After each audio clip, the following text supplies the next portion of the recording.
নমস্কার ভিউয়ার্স, গাছের কথা আমার ইউটিউব চ্যানেলে সকলকে স্বাগত। আজকে যে বিষয়টি নিয়ে কথা বলতে চাইছি সেটি হচ্ছে আম ঝরানো হয়ে গেছে অলরেডি। এখন আম বাগানের পরিচর্যা শুরু হবে।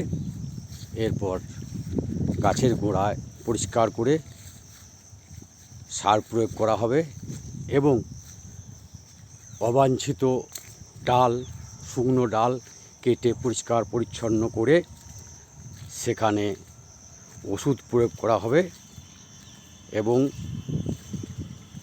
আগামী সিজনে যাতে ফল বেশি আসে তার জন্য তার পরিচর্যা আজ থেকেই অলরেডি শুরু হয়ে গেল। আমরা এখন গাছের গোড়া সমস্ত পরিষ্কার করব এবং একটু শুকনো হয়ে গেলে সার প্রয়োগ করব, কীটনাশক নিচেতে মাটিতে প্রয়োগ করব এবং গাছের উপরে আমরা বিষ প্রয়োগ করব, যে কোনো ধরনের বিষ, সাইপারমেথ্রিন গ্রুপের এবং ফাঙ্গিসাইড যে কোনো ম্যানকোজেব টাইপের যে বিষগুলো আছে দুটো একত্রে মিশিয়ে আমরা সমস্ত গাছে প্রয়োগ করব এবং আগামী দিনে ফলের প্রাচুর্য অবশ্যই বাড়বে, সেই দিকে আমরা নজর রাখছি।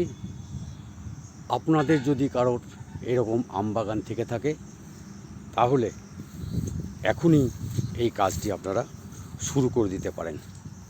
অবশ্যই তার ভালো রেজাল্ট পাবেন আশা করছি। নমস্কার।